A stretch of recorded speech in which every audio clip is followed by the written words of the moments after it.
Pune Nashik railway प्रकल्पासाठी जुनाच प्रस्तावित मार्ग कायम ठेवावा या मागणीसाठी मंचर, चाकण, राजगुरुनगर आणि नारायणगाव आळेफाटा येथे सर्वपक्षीय कार्यकर्ते रस्त्यावर उतरले.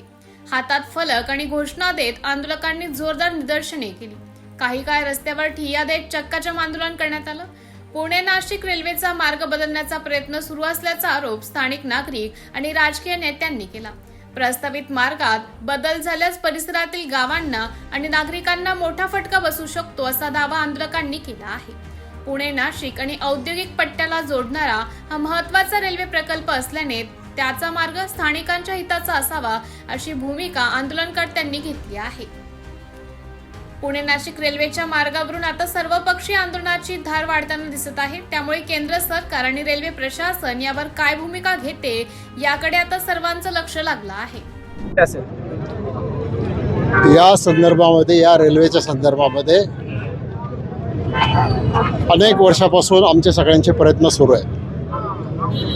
परंतु आता केंद्र सरकार याच्यामध्ये काहीतरी वेगळा निर्णय करू पाहत आहे आणि मार्ग बदलून दुसऱ्या मार्गे रेल्वे नेण्याचा प्रयत्न सुरू दिसतो. या परिसरामध्ये होणारा विमानतळ होऊ शकला नाही. आता ही जी रेल्वे आहे ही काही फक्त प्रवासी वाहतुकीची रेल्वे नव्हती. शेतमाल, फळभाज्या, फळं या सगळ्या वस्तू शिर्डीच्या विमानतळापर्यंत आणि विमानाने परदेशामध्ये पाठवण्याच्या दृष्टिकोनातून ही रेल्वे फार महत्त्वाची होती. आज जर वाहतुकीत पाहिली तर पुण्यावरून नाशिकला जाताना खूप मोठी वाहतुकीची कोंडी होते आणि त्याच्यासाठी मोठ्या मोठ्या ट्रक्स, ट्रॉलीज, कंपन्या आहेत चाकणला वगैरे खूप मोठ्या प्रमाणात. त्यामुळं अडचण तयार होते आणि म्हणून ही रेल्वे जशी शेतकऱ्यांसाठी गरजेची आहे, विद्यार्थ्यांसाठी गरजेची आहे, नागरिकांच्यासाठी गरजेची आहे आणि पुणे आणि नाशिक आणि ठाणे, मुंबई असा हा जो ट्रँगल आहे, हा ट्रँगल जोडायचा प्रयत्न या रेल्वेच्या माध्यमातून करायचा आमचा पूर्वीपासूनचा निर्धार आहे आणि तोच निर्धार आम्ही पुढे नेणार आहोत. वेळ प्रसंगी आज आम्ही सगळ्या पक्षांच्या वतीनं हे आंदोलन आयोजित केलेलं होतं.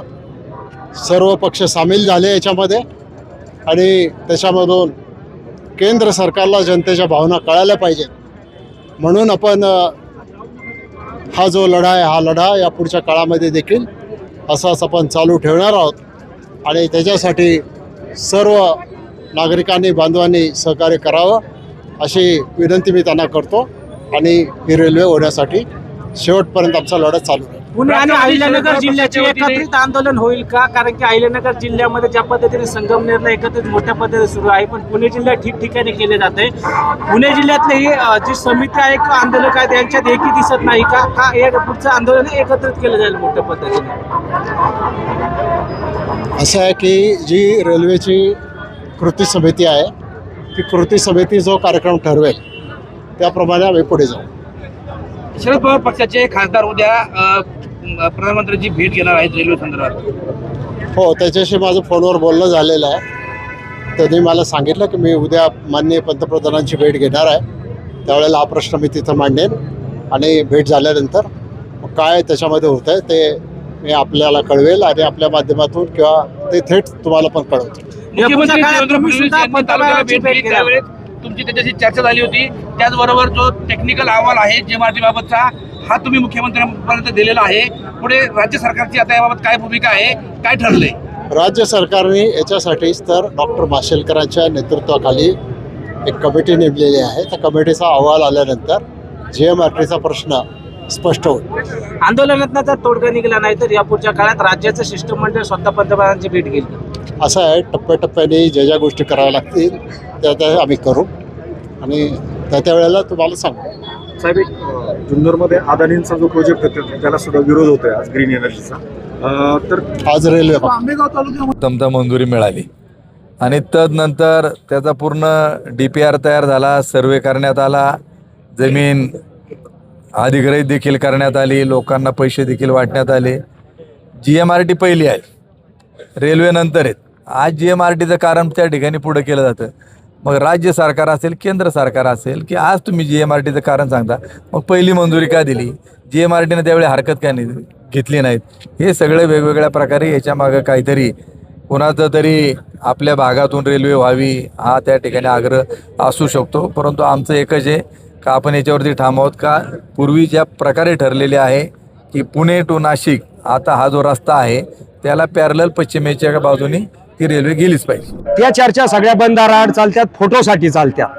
तुम्हाला जर खरंच लोकांचा, सर्वसामान्य नागरिकांचा, विद्यार्थ्यांचा, शेतकऱ्यांचा आणि ह्या रेल्वेने प्रवास करणाऱ्यांचा आणि हे चाकणचं ट्रॅफिक थांबवायच्या बाबतीत तुम्ही सगळे निष्क्रिय राहिलेले आहेत आणि आज तुम्ही बैठका घेताय. आज सर्वसामान्यांनी पुणे ते नाशिक जे आंदोलन पुकारलेलं आहे त्याच्यात तुम्ही सहभागी का नाही, हा माझा खासदारांना अमोल कोल्हेंना प्रश्न आहे. व्हिडिओद्वारे ऑफिसमध्ये बसून व्हिडिओ प्रकाशित करणे हे काम नाही. तुम्ही सर्वसामान्यांबरोबर आंदोलनात उतरलं पाहिजे, ही भूमिका आहे.